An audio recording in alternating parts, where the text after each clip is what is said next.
Assalamualaikum warahmatullahi wabarakatuh. Bismillahirrahmanirrahim. Alhamdulillahi rabbil alamin.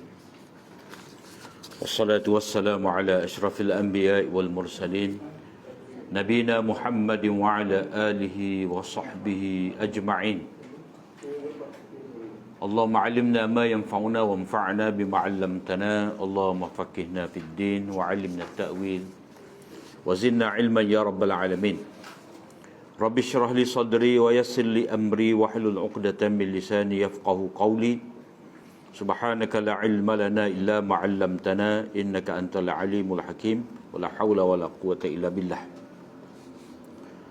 Malam ni hadis yang ke-71. Nota kita ni muka surat 110. Wa bi qala haddatsana Ahmad ibn al-Azhar qala haddatsana Abu an-Nadhr qala haddatsana Abu Ja'far an Yunus anil Hasan an Abi Hurairah qala qala Rasulullah sallallahu alaihi wasallam umirtu an uqatila an-nasa hatta yashhadu an la ilaha illallah wa anni rasulullah wa yuqimus salata wa yutuz zakah. Wa bi qala haddatsana Ahmad bin al-Azhar qala haddatsana Muhammad bin Yusuf qala haddatsana Abdul Hamid ibn Bahram an Shahr bin Hawshab an Abdurrahman bin Ghanm an Mu'adz bin Jabal qala qala Rasulullah sallallahu alaihi wasallam umirtu an uqatila an-nas hatta yashhadu an la ilaha illallah wa anni rasulullah wa yuqimus salata wa yutuz zakah. Dengan sanadnya Imam Ibnu Majah meriwayatkan daripada Abu Hurairah katanya Rasulullah sallallahu alaihi wasallam bersabda, aku diperintah supaya memerangi manusia sehingga mereka menyaksikan tiada Tuhan melainkan Allah, aku ini Rasul Allah.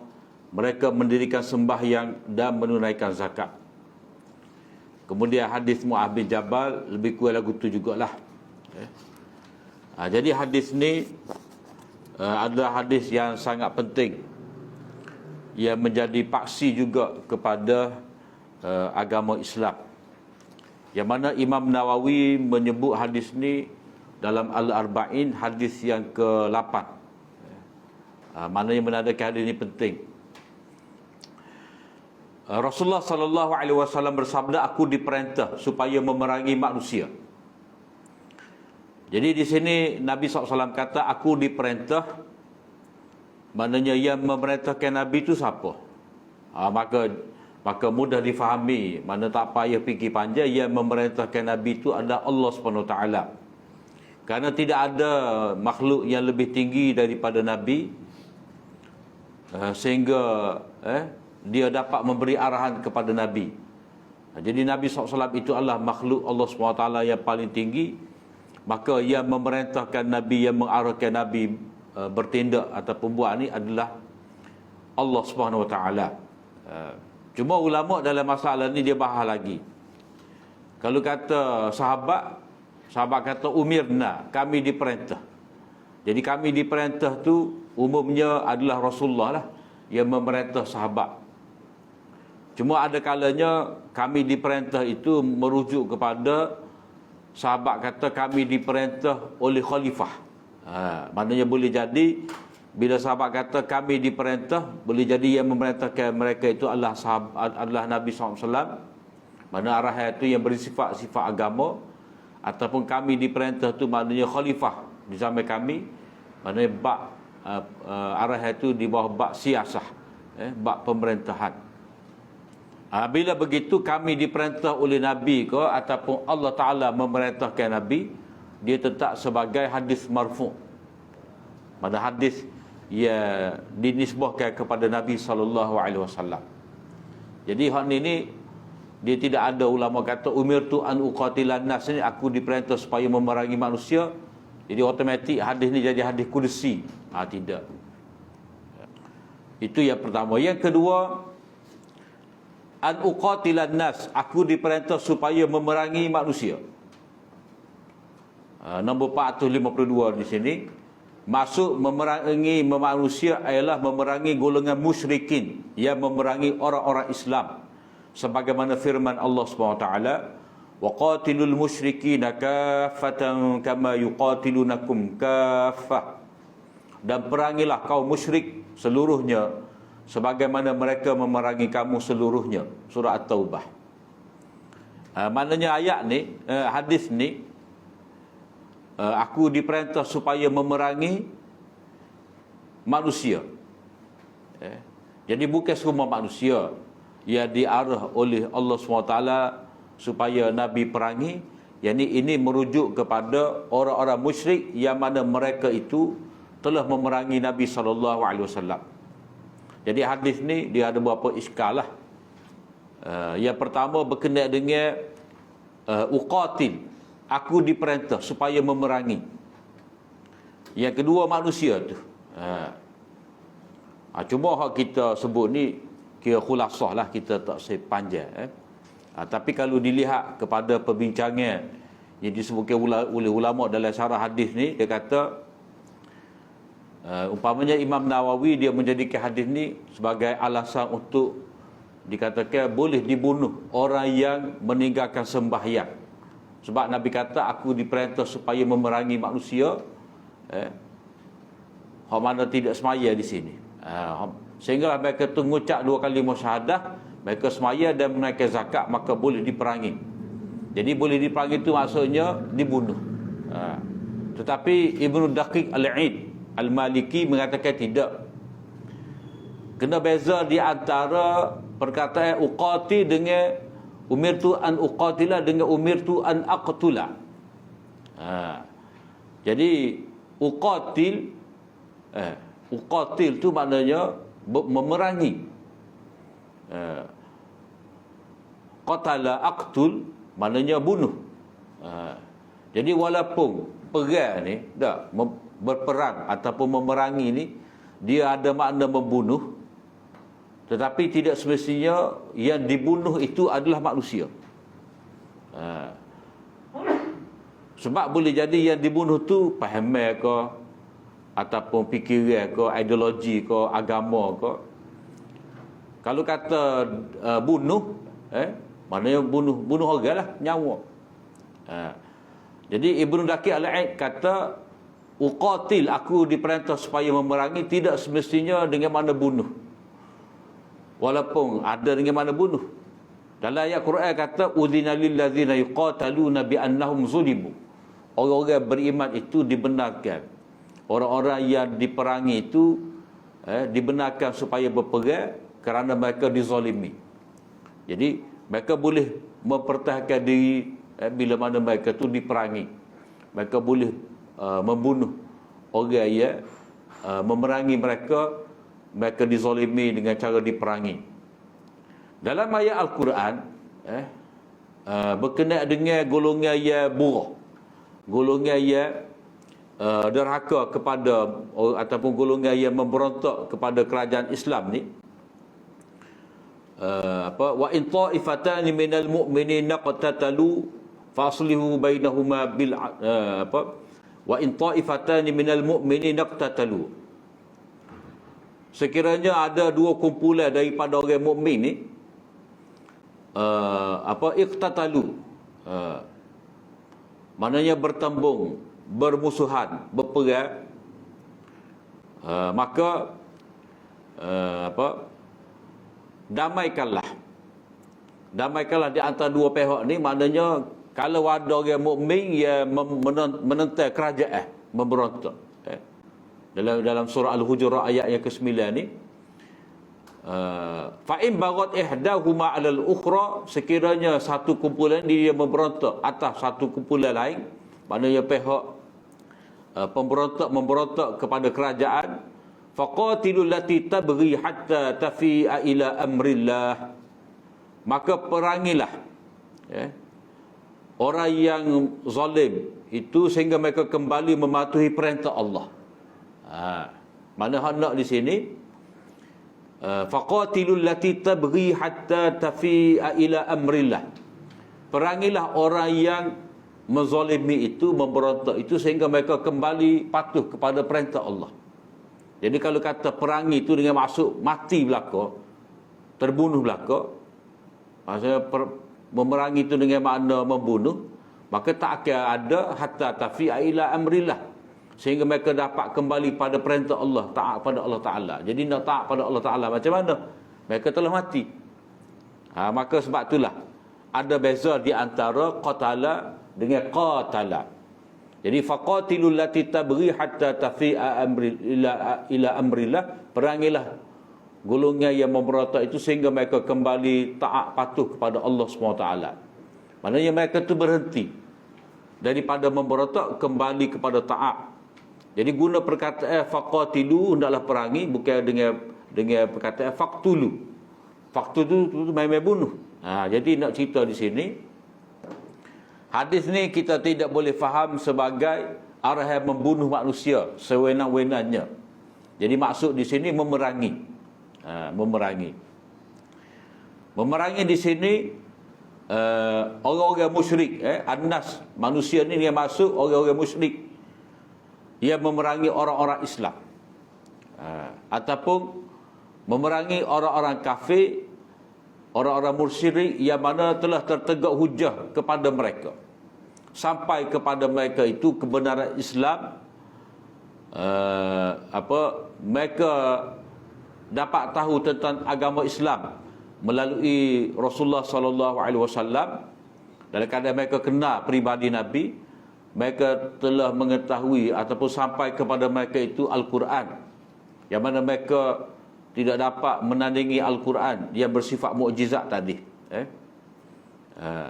Jadi bila telah tertegak hujah kepada mereka, orang-orang musyrik ini, Islam tu jelas kepada mereka, Al-Quran itu benar daripada Allah Ta'ala, dan terbukti bahawa Nabi itu adalah orang yang jujur, amanah dalam menyampaikan agama Allah Ta'ala. Kalau mereka itu menentang juga, sudah tertegak hujah, tidak diterima alasan lagi daripada mereka, maka mereka itu wajar diperangi. Mana hadis ni kita tak boleh faham membunuh secara sewenang-wenangnya. Sebab berdasarkan kepada surah At-Taubah ni, berdasarkan kepada surah At-Taubah ni, yang diperangi itu bukan semata-mata dia kafir, tetapi kerana mereka tu memerangi orang Islam. Jadi samalah seperti hadis kita baca sebelum pada ni, hadis yang ke-70 tu. Hadis yang ke-70, sahabat baca ni, Anas baca, fa in tabu wa aqamus salata wa atawuz zakah, fa khallu sabilahum, ataupun fa ikhwanukum fid din, sekiranya mereka itu taubat meninggalkan kufur dan syirik, penyembahan berhala, dan mereka mendirikan sembahyang dan menunaikan zakat, maka lepaskanlah mereka. Maksudnya jangan ganggu mereka. Ataupun ayat satu lagi, fa ikhwanukum fid din, saudara kamu seagama tu, bila mana mereka mengucap dua kalimah syahadah dan mendirikan sembahyang serta menunaikan zakat. Ia juga, maknanya maksud memerangi di sini, memerangi dalam bentuk moral dan bentuk maknawi, dengan erti menyekat dan menghalang kekufuran daripada terus merebak di kalangan manusia. Ia bererti melawan kekufuran dalam bentuk yang lebih luas dengan pelbagai pendekatan dakwah. Maksud memerangi di sini maknanya usaha secara dakwah lah. Macam kita kata memerangi dada, memerangi dada, memerangi rasuah, memerangi apa lagi, pemerdagangan manusia, memerangi skema agama. Jadi maksud dia tu bukan bunuh, maknanya perlu dibenteras.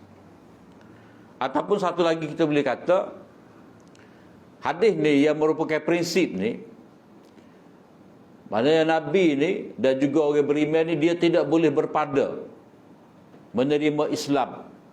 Aku semaya, aku puasa, aku zakat. Mana dia kena ada semangat jihad.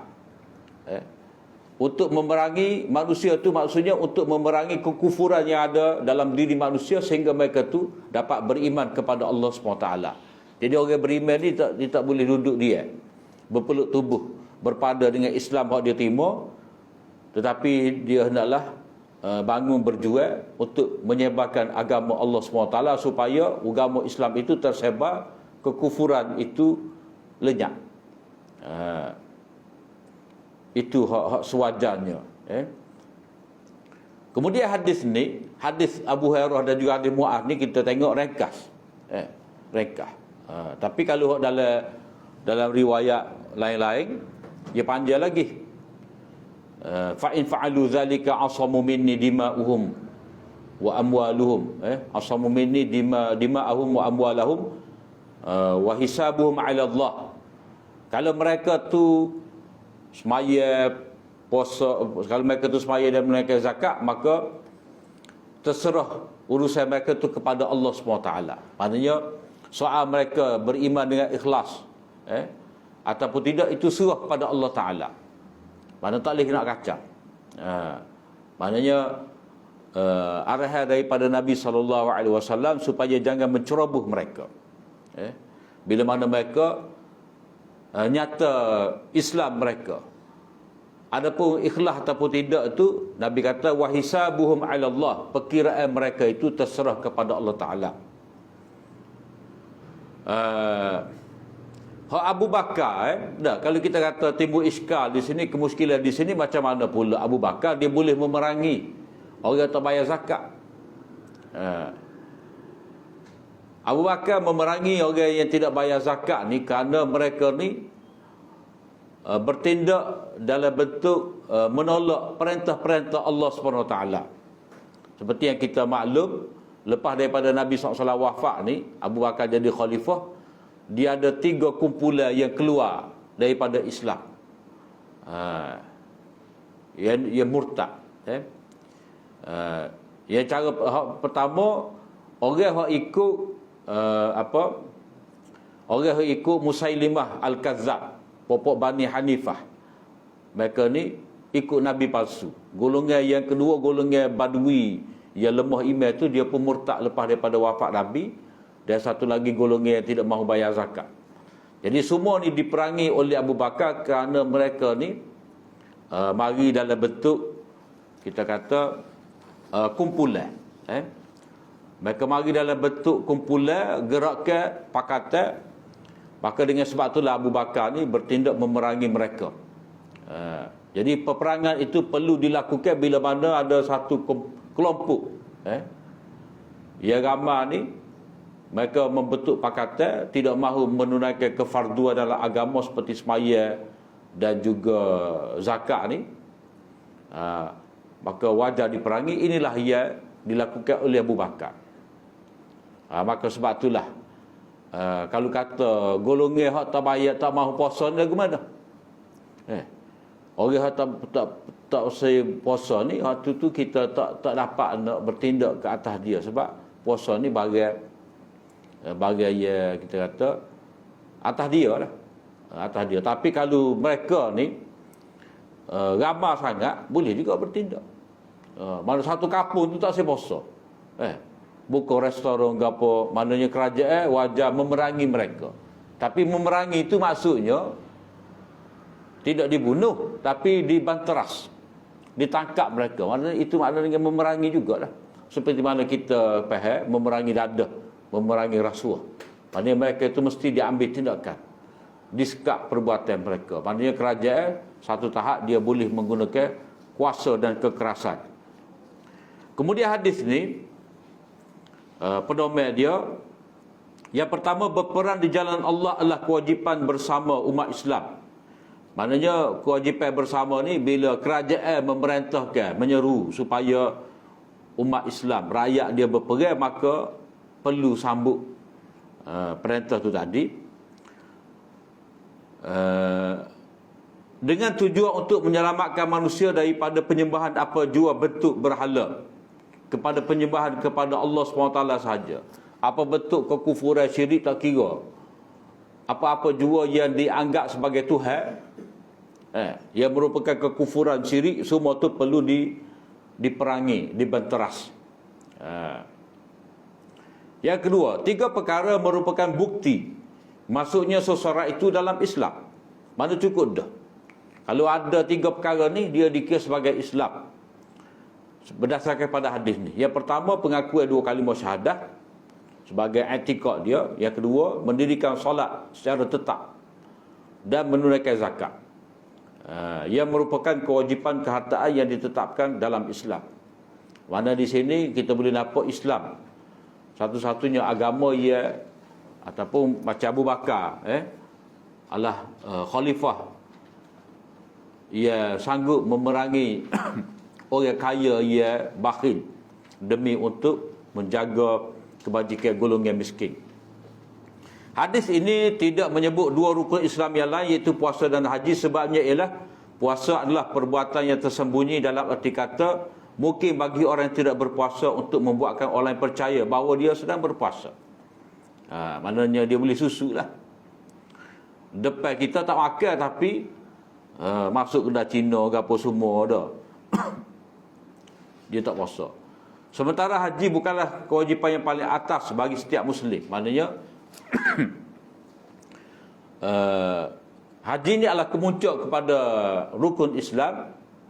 Bila kata kemuncak, dengan syarat dia, dengan rukun dia apa semua tu, bukan semua orang berkesempatan, berkemampuan untuk menunaikannya. Yang kedua, kerana walaupun untuk orang yang diwajibkan haji, maknanya walaupun haji itu wajib kepada dia, tetapi dia hanya wajib sekali saja seumur hidup. Wallahu a'lam. Kemudian status hadis ini adalah hadis mutawatir, seperti yang disebutkan oleh Imam Suyuti. Maknanya hadis ini adalah Bukhari, Abu Daud, Nasa'i, Muslim, Tirmizi, sehingga Imam Bukhari itu sendiri meriwayatkan hadis ini dalam banyak tempat.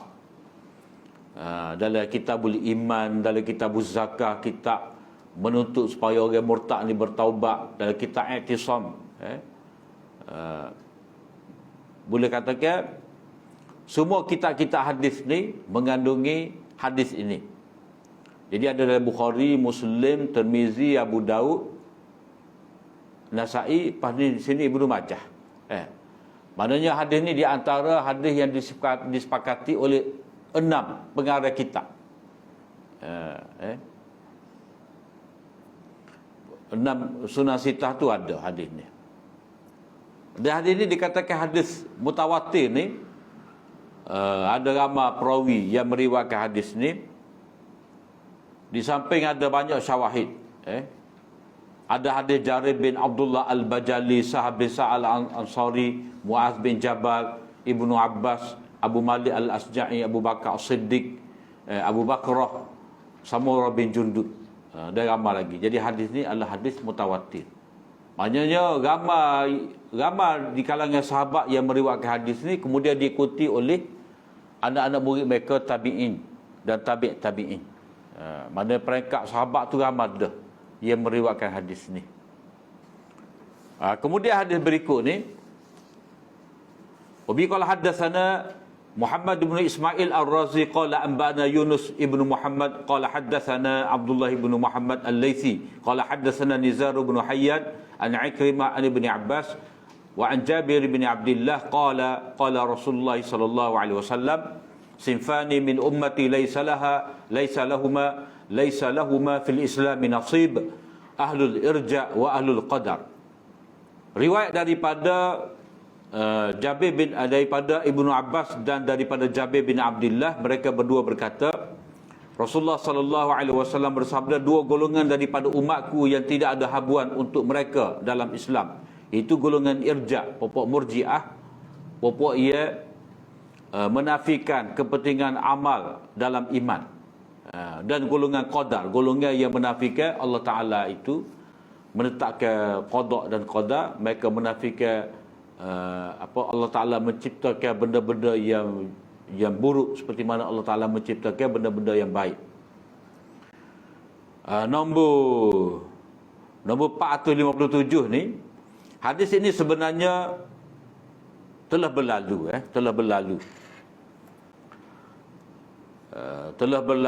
telah berlalu sebelum ini pada nombor 62 ada dah. Jadi hadis yang sama, cuma sanad berbeza. Cuma madar hadis ni, madar tu maksudnya paksi. Mana ada dalam sanad ni dan juga ada dalam sanad satu lagi tu adalah Nizar bin Hayyan. Dan beliau adalah seorang yang dhaif. Jadi hati kita bicara dah. Wa bi qala haddatsana Abu Utsman Al-Bukhari Sa'id bin Sa'd qala haddatsana Al-Haisam ibn Kharijah qala haddatsana Ismail yani ibn Ayyash an Abdul Wahhab ibn Mujahid an Mujahid an Abi Hurairah wa ibn Abbas qala al-imanu yazidu wa yanqus.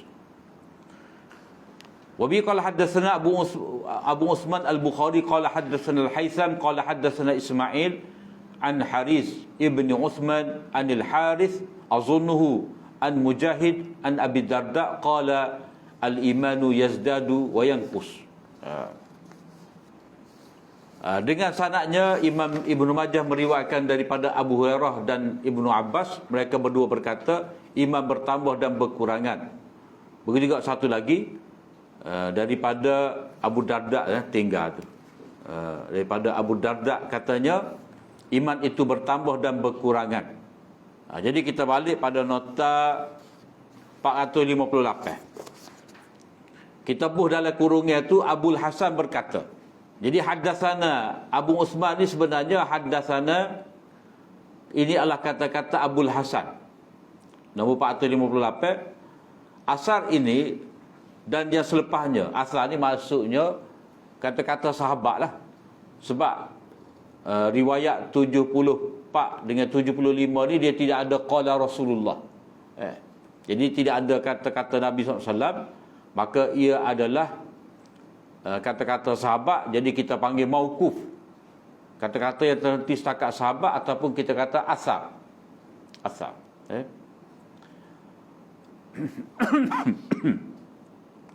Asar ini dan yang selepasnya adalah tambahan Abul Hasan, bukan daripada riwayat Ibnu Majah. Maknanya ia kata haddatsana ni pada hakikatnya adalah Abul Hasan Al-Qattan. Abul Hasan Al-Qattan bukan apa yang dikatakan oleh apa yang diriwayatkan oleh Ibnu Majah, bukan yang diriwayatkan oleh Ibnu Majah. Sebahagian ulama tersalah. Dia waham, keliru kerana menganggap ini sebahagian daripada kitab Sunan Ibnu Majah. Lalu menyatakan Abu Utsman Sa'id bin Sa'd dalam senarai guru Ibnu Majah. Tidak sebenarnya. Hafiz Al-Mizzi memperingatkan tentang kekeliruan ini dalam biografi Abu Utsman dalam Tahzibul Kamal dan juga dalam Tuhfatul Ashraf. Maknanya Abu Utsman Al-Bukhari Sa'id bin Sa'd ni dia bukan tok guru Ibnu Majah. Jadi kalau kata dia bukan tok guru Ibnu Majah, mana mungkin Ibnu Majah tu boleh kata haddatsana Abu Utsman. Sebab haddatsana tu dia telah menceritakan kepada kami. Abu Utsman telah menceritakan kepada kami.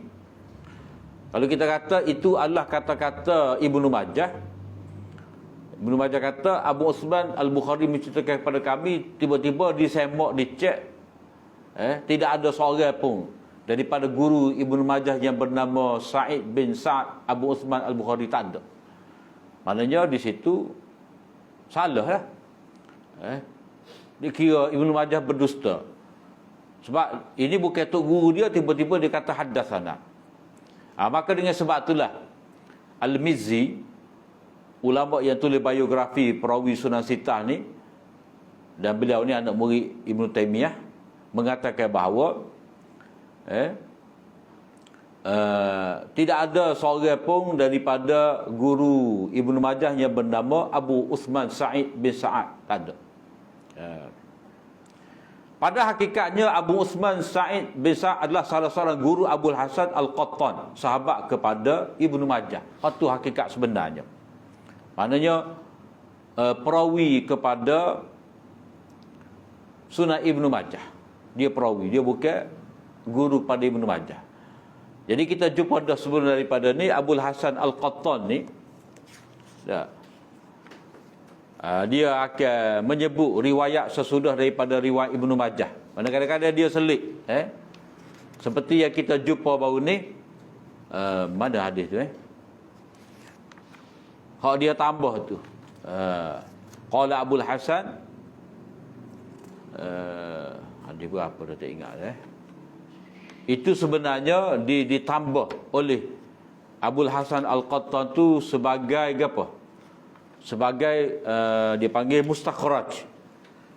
Tambah daripada dia, maknanya Abul Hasan Al-Qattani nak memberitahu selain daripada riwayat daripada Ibnu Majah, daripada guru dia, saya pun juga meriwayatkan hadis ni daripada guru yang lain, bukan daripada Ibnu Majah.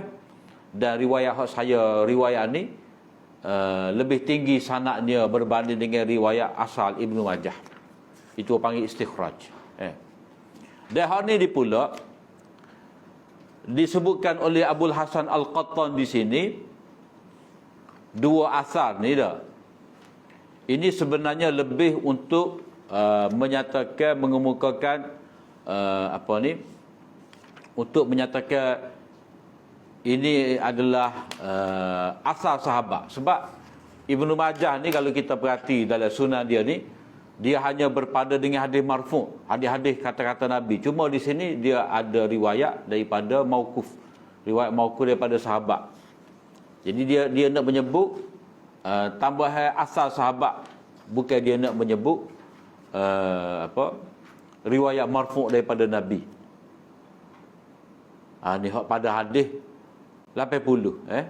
Haddatsana Abu Hatim qala haddatsana Ubaidullah bin Musa Al-Abasi qala haddatsana Abu Ja'far Ar-Razi an Rabi' ibni Anas mislah.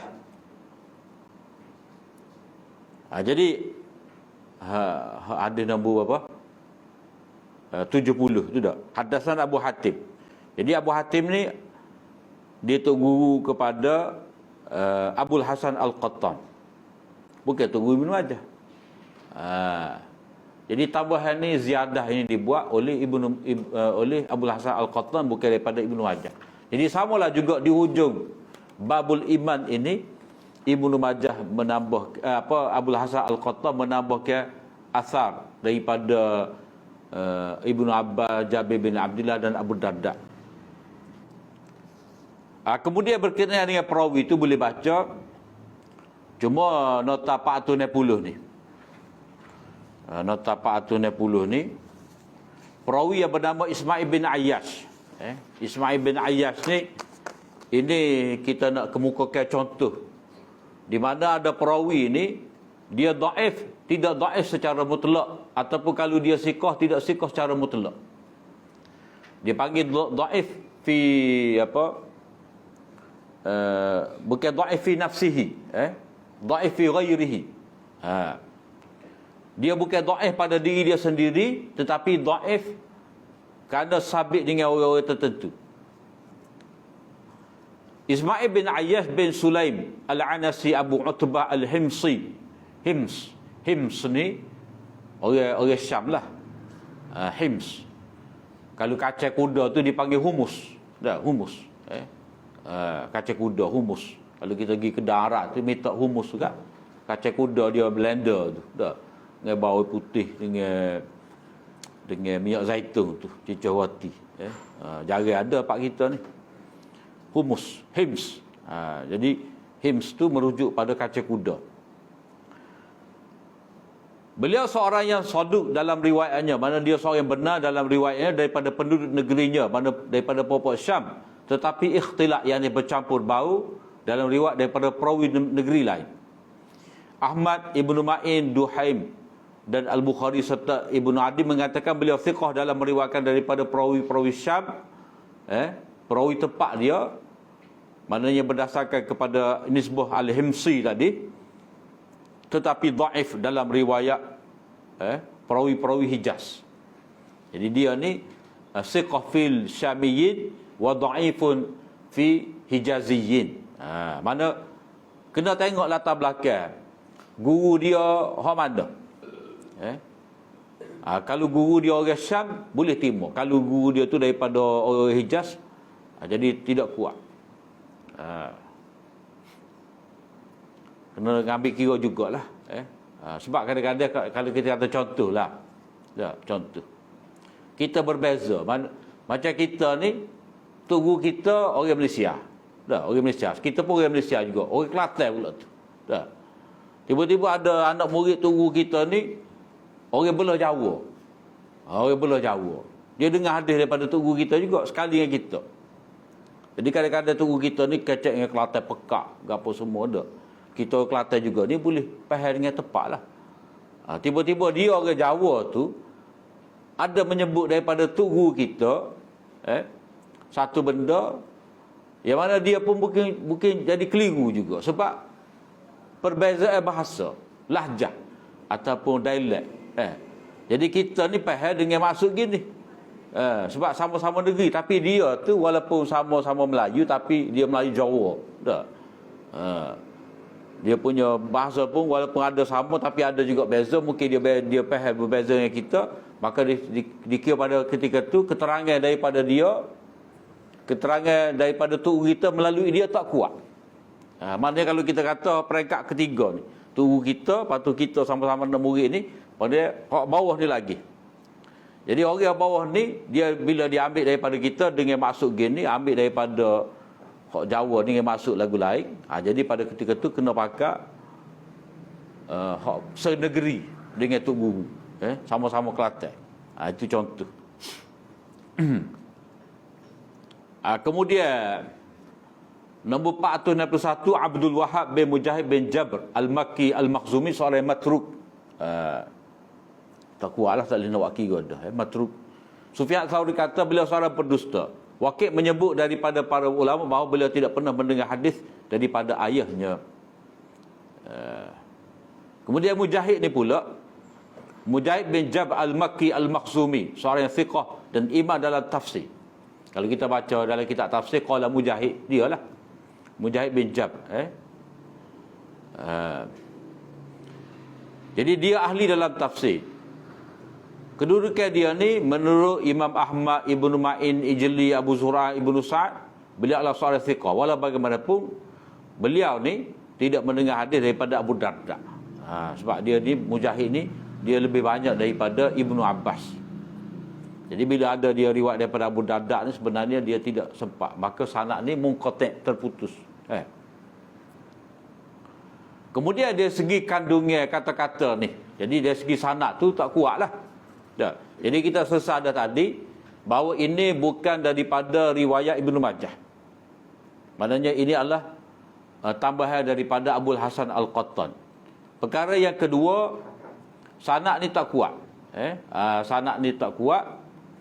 Dan perkara yang ketiga di sini, kandungan asad ni betul ke tidak?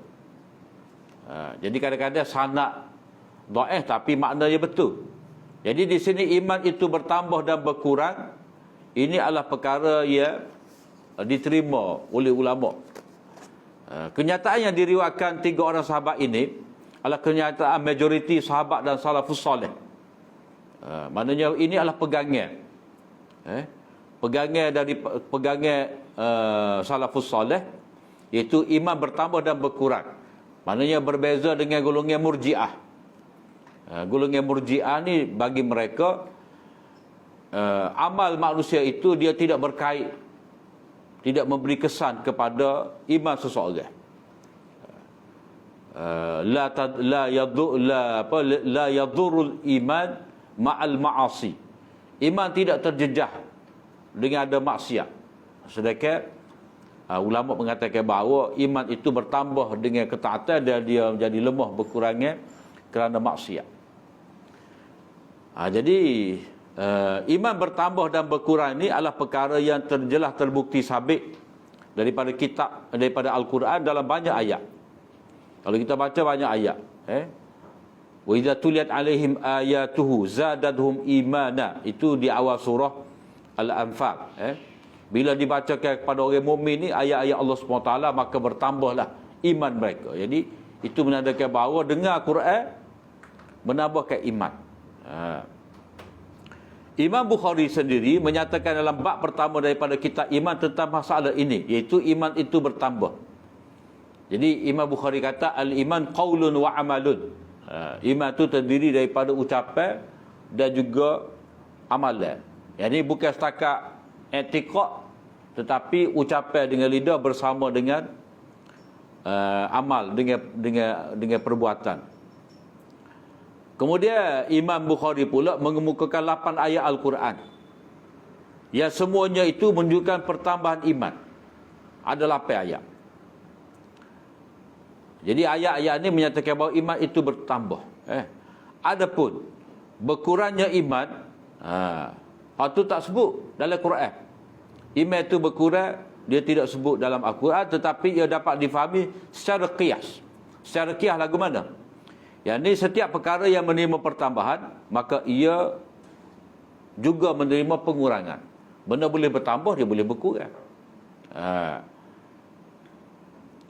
Ini adalah perkara-perkara yang dapat disaksikan dalam realiti kehidupan. Maknanya lagu itulah, gapo-gapo ni, dia ada lebih, ada kurang. Jadi kalau kata iman itu bertambah, maka iman juga boleh berkurangan. Ada benda ni dia boleh sempurna, dia ada boleh tidak sempurna. Ada benda ni dia boleh jadi berat, dia boleh jadi ringan. Mana benda yang boleh kita nak jadikan dia bertambah berat, dia boleh juga kita nak jadikan dia tu kurang. Dan setiap manusia merasakannya dalam dirinya sendiri. Mana dia boleh tahu, dia rasa dia boleh semaya hari ni sebab tadi baru dia dengar kelebihan dia disebutkan oleh Nabi. Jadi dia pun banyak lalu supaya sunat itu. Ataupun bila dia dengar ayat-ayat Al-Quran, sekala dia semaya lewat, hari ni dia semaya awal. Itu menandakan dia bertambah iman. Ataupun lama dah dia tak mari dalam majlis ilmu, lama dah dia tak buka Quran, tak baca kitab, jadi dia pun boleh rasa malas nak semaya, kalau lewat tak pergi jemaah ke apa semua, dia boleh rasa. Disebabkan dia tu kurang mendengar ayat-ayat Al-Quran, maka dia boleh dapati diri dia tu malas, tidak cergas dalam melaksanakan perintah Allah SWT. Jadi itu terbukti berdasarkan pada pengalaman, jadi dia tak boleh nak tolak. Kalau dia menafikan juga seperti mana golongan Murji'ah ini, maka ini dipanggil satu bentuk mukabarah, kerah kepala, tak seterima hakikat realiti. Sedangkan benda tu terbukti berdasarkan kepada pengalaman masing-masing.